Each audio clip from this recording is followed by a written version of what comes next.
I just went on a date with a guy who tried to rob me at the worst moment of my life, and I have no one I can tell this to. 2 years ago, I returned home from my father's funeral. As soon as I opened the door to my apartment, a guy holding a crowbar came out from my kitchen holding my TV. I live in the city, so robberies are common. The guy began shouting at me and he clumsily dropped my TV and began holding the crowbar like it was a baseball bat. I was so stunned at what was happening that I didn't move. The guy screamed at me to empty my pockets. From the stress of the last few days with my father passing away, I simply started crying. Not out of fear at what was happening, but because this was literally the worst time of my life. The worst moment. The worst minute and second. While crying hysterically, I gave the guy my wallet. I just sat on my floor and hugged my knees and told him through my tears to take whatever you want. He hesitated, looked down at me. He dropped my wallet and sat down beside me. Immediately he began to comfort me. He began to apologize. He put my TV back on the table and told me it wasn't damaged. He told me that he lost his job and that his mom needed medicine that he couldn't afford and that they were homeless, and just kept apologizing. He told me all of this while I just wailed. I cried for my father, who was gone. I cried for my future, for it was uncertain, and I cried because my home had been intruded on in the most violent way. It was super overwhelming. For a good 10 minutes I sat on the floor with a guy who had every intent to rob me, telling me that it would be okay and that he was sorry. He begged me not to call the police, but I just started screaming at him to get out. He ran away so fast that he left the crowbar. I threw it after him as he ran down the street. 2 days later though, I came home from work and he was sitting in front of my door. I was so terrified that I pulled out my phone, but he had this look on his face of, I'm not sure how to describe it, remorse, regret? He told me that he told his mom what he did, and his mom made me some soup. He handed me this tiny bowl wrapped in tin foil. Again, I was stunned and overwhelmed and angry that I slapped the bowl out of his hands and it shattered on the floor. I told him to leave or I was calling the police, so he left. I remember he looked upset. I left the soup and shattered bowl outside my door, almost as a warning for him to not come back. Well, fast forward to about 3 months after that, I got a note in my mail slot from the guy. He told me his mother had passed away and that he was no longer homeless and that he had a job. He wanted to repay me for breaking into my apartment. He wrote down his address and told me that I was welcome to break into his place if I wanted, but he didn't have much stuff. This all overwhelmed me. I threw away the letter, but I remembered his address. I remember walking by there one day, out of curiosity. It was a ratty apartment building across the city. He was walking up to his room and he saw me. He waved. I turned away and left. He ran after me, apologized again. Told me that he never meant to do what he did. He showed me the program from his mother's funeral that he kept in his wallet. He wasn't lying, she was real. He was real. He was a real person. I don't know what it was, but I believed him. We slowly began to grow together as people. I can't even describe it. After a year of maintaining communication and learning about who he was, he enrolled in a local community college and began taking courses to earn credits before applying to university. I helped him study for his history class a lot. He's great at math and science though. I never invited him over to my apartment, however. No matter how much I got to know him, I was still afraid of him, and he knew that. He knew that I couldn't trust him. But tonight we went out for coffee because he said he had an exam in his World Civ class. When I got there he said he forgot his book. We just talked for a bit, we laughed, and then he told me he wanted to cook for me. On a whim I decided to invite him to my apartment. After picking up some things from the grocery store, he came over. I was so nervous that I was shaking. He noticed, he squeezed my hand, and then he made dinner. It was amazing. We talked, we laughed, we sat on the floor and watched a movie on the TV he tried to steal. We even made jokes about it. And then he told me that he missed his mom, so I just gave him a hug, and shortly after, he left. I don't know what I feel, but I do know that I can't give up on people anymore. Some people just have the crap end of life. Maybe things have a way of working themselves out. And I miss my dad too. Edit, I am beside myself to log on this morning and see this at the top of this page. I have been a Redditor for a few years, but never thought this would happen. Also, to those of you who are messaging and commenting to confirm the validity of this, I guess it never occurred to me when I wrote this that it sounded so ridiculous. It really does. I don't blame you for saying it's false, but it's real. He's real. I'm real. It all happened and is happening currently. Thank you all who have messaged me and commented. And thank you to the 2 people that gave me gold. This is just insane to me. I'm so grateful. Edit number 2. Sorry for neglecting this. Today has been insane with work and hosting a friend's bridal shower. I want to clarify a few things about this, because I am getting a lot of messages about a lot of different things. 1. People are saying that I am being too trusting of him after what happened. You're right, I suppose. I mean, I live in the heart of one of the most dangerous cities. My friend was robbed just a few years ago and was actually physically injured as a result of it, so me trusting him did not constitute me giving him a hug after he broke in. It was much, much more than that. 2. My dad died of a brain aneurysm in March 2013. He passed away peacefully in his sleep. The thing about my dad though was that he was the most generous, most kindest man in this world. I know people like to say that about their parents, but it's true about my dad. When I was 4, I remember him giving these guys a ride from prison, They were released after serving their sentence, but had to walk to get to where they were going because they didn't have anyone to give them a ride anywhere.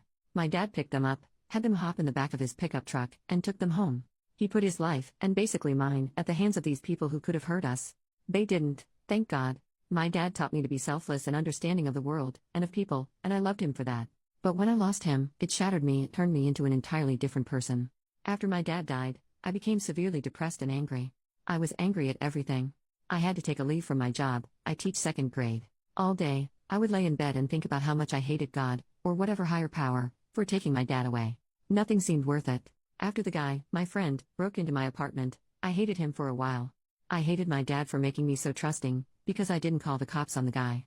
I hated my dad for dying. I hated him for being so incredibly compassionate and better than me. I hated myself for being vulnerable. I just hated everything. 3. The guy who tried to rob me as a person. And of course, I constantly ask myself when I'm with him, what happens if he tries to hurt me? Or rob me again? But the thing about him is that he knows I'm thinking this, and he constantly tries to reassure me. We have grown together as people, as I said. There's a whole 2 years that I didn't post in this recounting because it would be like a novel-length post. Do I like him? I don't think so. I don't think he likes me. I think we both understand, respect and honor the other for our mutual struggles. We're proud of each other, and we're both guilty of things. Me for shutting out my friends, family and students and becoming an awful person after I lost my dad, and him for going to incredible lengths to try and save his mother from experiencing incredible agony in her final moments. 4. I intend to show him this post. I want him to know.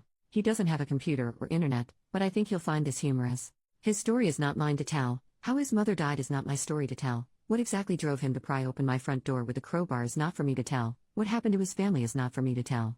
But what is for me to tell is that he is a human. He is flawed. God, he's so flawed.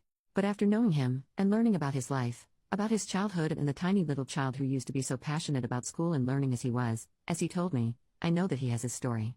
I have my story too, and you have yours. And although I think it is irrelevant, the thought of even dating after the last few years hasn't crossed my mind.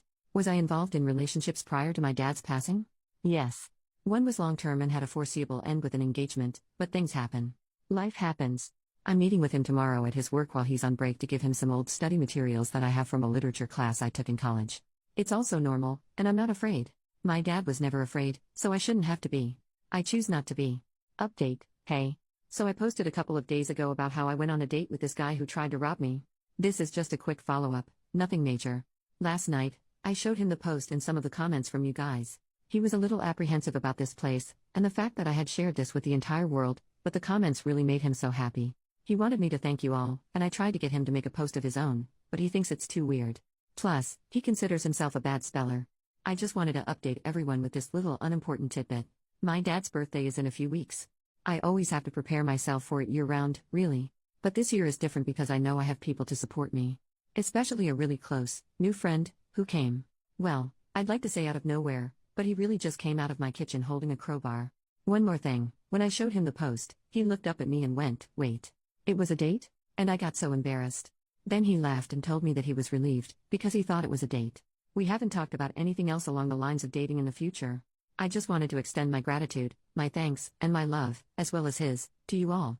Thank you, thank you. Update, 6 months later, so. About the guy that tried to rob me and who I dated. I've been trying to write this for the past 3 months, but I always kept getting busy. I truly don't know what to say because so much has happened in the 6 months since I wrote all this down for the first time. I want to say this for me, to get this off my chest. I cared about him. I cared for him. I did, I can't deny that. In January, right after the new year started, I got a phone call at 2:30 in the morning from him. He was in jail. He and 2 of his friends were arrested for public intoxication and possession of substance paraphernalia. He wanted me to bail him out. I'm a teacher living on a teacher's salary. I said no, I couldn't, and this is when things fell apart. Before then he and I had been incredibly close. We spent Christmas together. I didn't have enough money for a plane ticket home, so I stayed in the city. He came over, we cooked and watched movies. Before Christmas, we spent Thanksgiving together. I helped him study. I helped him get his finances in order. He had no idea how to do taxes and how to do all of the adult stuff, as he said. But I noticed I started doing things I didn't normally do. He would come over in the middle of the night visibly panicked and ask if he could stay with me. I let him, no questions asked. I stopped asking questions because I wanted to believe that he was good and everything was fine. He started asking me that if others asked about him if I would lie and say I didn't know him. This scared me, but I assumed it was about work stuff. I wanted it to be his work stuff. He was released from jail about a week later. He didn't talk to me. I called his apartment. Nothing. I came home from work one day and a woman was waiting outside my door. She looked disheveled. She was wearing a tank top and flip-flops in mid-January in the Northeast. So it was very cold. When I tried to key into my apartment, she started verbally attacking me. She told me to stay away from him. Like she owned him. She told me that she knew what I did to him and that I would get what's coming. She left. I was scared out of my mind, but before calling the police, I decided to call his apartment one last time. He answered and I told him about the woman. He apologized and said that he was seeing her. He didn't intend for her to come over and interfere, but that led me to another question. How did she know where I live? And how many others had he told where I lived? He hesitated before answering. I remember that. He just said he was sorry. I immediately packed an overnight bag, grabbed my most valuable items, and went to stay in a hotel. I used my credit card, my only in case of emergencies card, because I no longer felt safe because of him. I came back to my apartment the next day. Everything was fine. He came over to apologize, but I told him to get out. I started crying. When I'm angry, I cry. He tried to hug me, but I remember picking up a piece of wood. I had a dismantled IKEA shelf to protect myself. I demanded to know what he was doing. He told me he was selling substances and he told me that he had to do it because he knew people that would hurt him. Lies. I guess. I don't know. I told him to get out, never want to see him again, etc., etc. He got angry, threatened to come back with his friends. I was racked with guilt for trusting him. He apologized again and said he was sorry. I was questioning everything about him. I pushed him out and locked the door.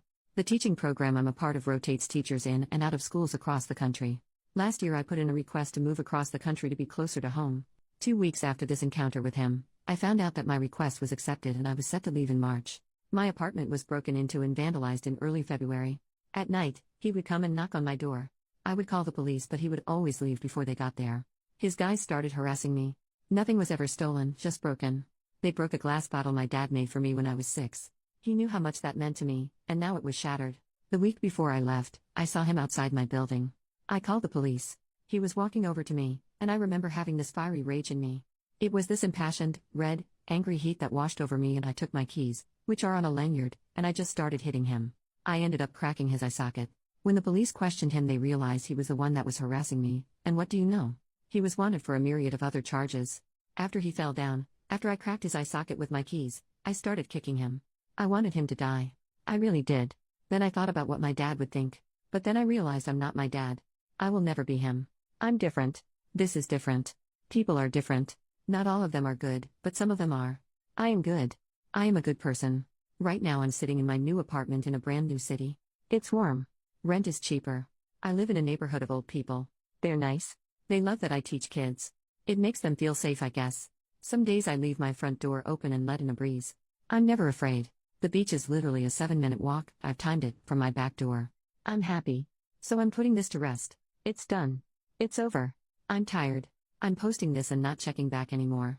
I just wanted to tell someone, because no one in my personal life even knew this was happening. I still can't believe it happened. But it did, and it's done.